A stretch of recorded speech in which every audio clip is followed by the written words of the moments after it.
अगर अभी क्लास 10 के स्टूडेंट हैं और 2026 बोर्ड परीक्षा में हिंदी का पेपर देने वाले हैं तो आज की वीडियो में क्लास 10 हिंदी का एक वायरल पेपर लेकर आ चुके हैं जो कि 100% वायरल पेपर है। आपके बोर्ड एग्जाम में आने वाला वायरल पेपर लेकर आ चुका हूं। ऐसा ही पेपर आपके बोर्ड एग्जाम में आएगा। इसमें से अधिकतर क्वेश्चन आपके बोर्ड एग्जाम में देखने को मिलेंगे। मिला लेना 801 KY कोड का ये वायरल पेपर है। समय आपको 3 घंटे 15 मिनट का मिलेगा। पूर्णांक आपका 70 नंबर रहेगा। 30 नंबर आपके स्कूल के प्रैक्टिकल के मिल जाएंगे। सारी चीजें इसको अच्छे से समझ लेना। ऐसा पेपर आपको कहीं नहीं देखने को मिलेगा। अच्छे से सामान्य निर्देश पढ़ लो। सबसे पहले प्रारंभ के 15 मिनट परीक्षार्थी को प्रश्न पत्र पढ़ने के लिए निर्धारित है।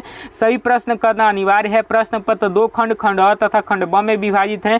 प्रश्न पत्र के खंड अ में 20 विकल्पीय प्रश्न है जिनका सही विकल्प चयन करके OMR शीट पर नीले अथवा काले बाल पॉइंट पेन से सही विकल्प को गोला करना है। अच्छे से इसको पढ़ लेना है। स्क्रीनशॉट कर लो। बाकी यहाँ पर देखो खंड अ स्टार्ट हो जाता है जिसमें आपके 20 बहुविकल्पीय प्रश्न दिए जाते हैं 20 नंबर के और काफ़ी आसान होता है। कैसे करना है सब चीज़ मैं बता रहा हूँ। देखो कह रहा है कि बादल की मृत्यु किसकी रचना है। बादल की मृत्यु रचना किसकी है तो ये जो है राम कुमार वर्मा जी की रचना है। किन की है? राम कुमार वर्मा जी की है। अच्छे से याद कर लेना। बोर्ड एग्जाम में 100% आने वाला वायरल क्वेश्चन है।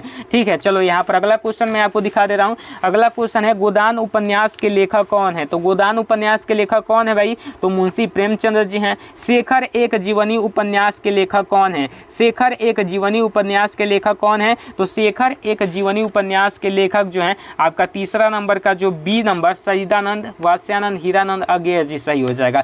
लहरों के राजहंस के लेखक कौन है? काफ़ी मोस्ट इंपॉर्टेंट क्वेश्चन, बहुत बार बोर्ड ने रिपीट कर दिया है तो ये जो हो जाएगा मोहन राकेश हो जाएगा। भूषण किस युग के कवि है? बहुत आसान क्वेश्चन और बहुत बार रिपीट किया गया है। ये जो है रीतिकाल के कवि हैं। किस काल के हैं? रीतिकाल के। यामा के रचयिता कौन है? तो महादेवी वर्मा जी हैं। सी वाला ऑप्शन इसका राइट आंसर हो जाएगा। धूप के धान की रचना किसकी है? धूप के धान किसकी रचना है? कमेंट करके बताओ। तो धूप के धान जो रचना है आपका गिरिजा कुमार माथुर जी की रचना है। किसका है? गिरिजा कुमार माथुर जी का। तार सप्तक के कवियों ने अज्ञेय को क्या कहकर संबोधित किया? तार सप्तक के कवि ने अज्ञेय को क्या कहकर संबोधित किया? तो राहों के अन्वेषी कहकर। क्या? राहों के अन्वेषी कहकर। पंच परमेश्वर कहानी के लेखक कौन है? तो पंच परमेश्वर कहानी के मुंशी प्रेमचंद्र लेखक हैं। दूसरा सप्तक का प्रकाशन वर्ष कब है? तो 1951 में दूसरा का हुआ। पहले का 1943 में और तीसरे का 1959 में। याद कर लीजिएगा, ये हर साल पूछा जाता है। करुण रस का स्थायी भाव क्या होता है? शोक होता है। बहुत ही आसान और हर साल रिपीट होता है। रोला छंद किस छंद का प्रकार है? तो ये जो है सममात्रिक छंद का प्रकार है। ठीक है। अध्यक्ष में प्रयुक्त उपसर्ग कौन सा है? तो अधि उपसर्ग प्रयोग किया गया है। ठीक है, अधि उपसर्ग लगा है। खीर शब्द का तत्सम रूप है। क्षीर हो जाएगा। खीर का क्या हो जाएगा? क्षीर। अब देखो रोहन से चला नहीं जाता इस वाक्य में वाच्य है। इस वाक्य में जो वाच्य हो जाएगा भाववाच्य हो जाएगा। ठीक है, कौन सा वाच्य? भाववाच्य। ठीक है, 15 नंबर का बी इसमें कर्मवाच्य हो जाएगा। चलना क्या है? कर्म है ना, तो ये एक कर्मवाच्य हो जाएगा। ठीक है, बी वाला ऑप्शन। अब चलिए अगला क्वेश्चन मैं आपको दिखा दे रहा हूँ। अगला क्वेश्चन है चमचमात चंचल नयन बीच घूंघट पटछीन मनहु सुरिश्ता विमल जल दीर्घ उछरत जुगमीन। उपयुक्त दोहे में कौन सा अलंकार है? इसमें जो आपका अलंकार हो जाएगा कौन सा? उत्प्रेक्षा अलंकार। क्योंकि यहाँ पर देखो मनहु आया है। मनहु मानहु जनहु जानहु किसका पहचान चिन्ह है? उत्प्रेक्षा अलंकार का है। नीड़ का निर्माण फिर किस विधा की रचना है? तो नीड़ का निर्माण फिर जो है आत्मकथा विधा की रचना है। निम्नलिखित में सर्वनाम क्या है? तो सर्वनाम क्या है? जो संज्ञा के स्थान पर प्रयुक्त किया जाता है। तो ये संज्ञा है, ये संज्ञा है, तो इसमें सर्वनाम कौन हो जाएगा? वह हो जाएगा। प्रत्येकम का सही संधि विच्छेद क्या है? प्रतिधन एकम। प्रतिधन एकम कहाँ पर है? प्रतिधन एकम। ठीक है, प्रत्येकम। बी वाला ऑप्शन इसका राइट आंसर। अब यहाँ पर मधुनी शब्द मधु शब्द का कौन सा रूप है? तो ये जो है आपका सप्तमी विभक्ति एक वचन रूप है। ठीक, चलो अगला क्वेश्चन यहाँ पर देख लो भाई, काफ़ी मोस्ट इंपॉर्टेंट खंड ब वर्णात्मक प्रश्न। यहाँ पर आपके गद्यांश दिए गए हैं। 6 नंबर का आपका दिया गया है। हल कर दोगे 6 नंबर मिल जाएगा। ये आपको पढ़ना है। पढ़ने के बाद संदर्भ लिखना है, व्याख्या लिखना है और इसका उत्तर देना है। बस 2 नंबर इसके, 2 नंबर इसके, 2 नंबर इसके, 6 नंबर मिल जाएगा। उसके बाद यहाँ पर अथवा करके भी दिया गया है। अथवा वाला भी कर सकते हो, या तो इसको छोड़ सकते हो या फिर इसको छोड़ सकते हो। दोनों में से कोई एक करना है, जो आपका मन हो कर सकते हो।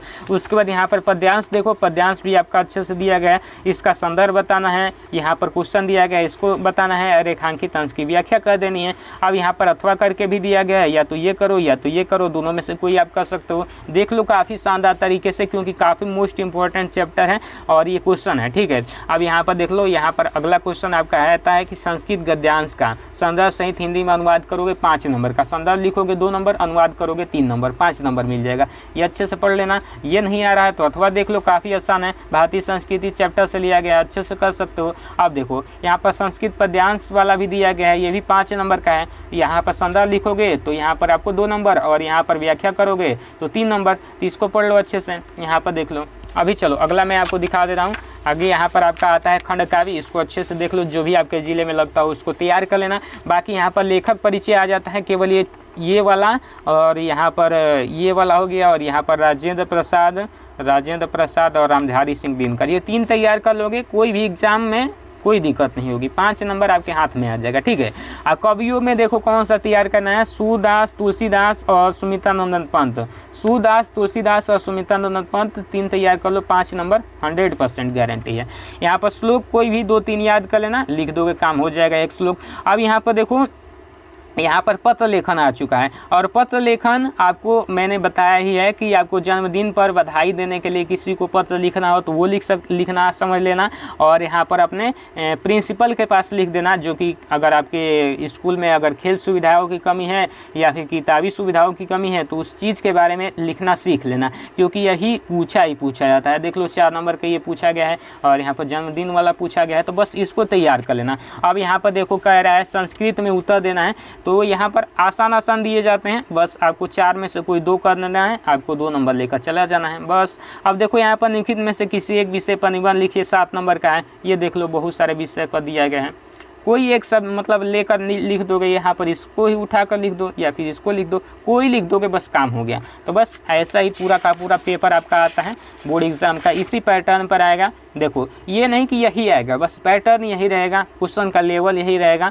जैसा क्वेश्चन इसमें पूछा गया उसी लेवल का क्वेश्चन पूछा जाएगा। ये नहीं कि कोई बाहर से क्वेश्चन नहीं आ जाता है, बस लेवल सेम रहेगा। और इसी पैटर्न पर अगर आप तैयारी करते हो तो आपको सब चीज़ पता चल ही गया होगा कि किस चैप्टर से ज़्यादा नंबर के क्वेश्चन पूछे जाते हैं, कौन से चैप्टर हमें तैयार करने चाहिए। बस शुरुआत के जो 2 से 3 चैप्टर है उसके गद्यांश वगैरह अच्छे से देख लेना। जीवन परिचय मैंने आपको क्लियर करवा ही दिया कौन देखना है, निबंध 2-3 जो मैंने बताया उसको देख लो, बस काम हो गया आपका। 95% हिंदी में लाने से कोई नहीं रोक पाएगा। बस आशा करता हूँ कि वीडियो अच्छी लगी होगी तो लाइक कीजिएगा, शेयर कीजिएगा, और दोस्तों में भी शेयर करके चैनल को सब्सक्राइब जरूर कर लीजिएगा।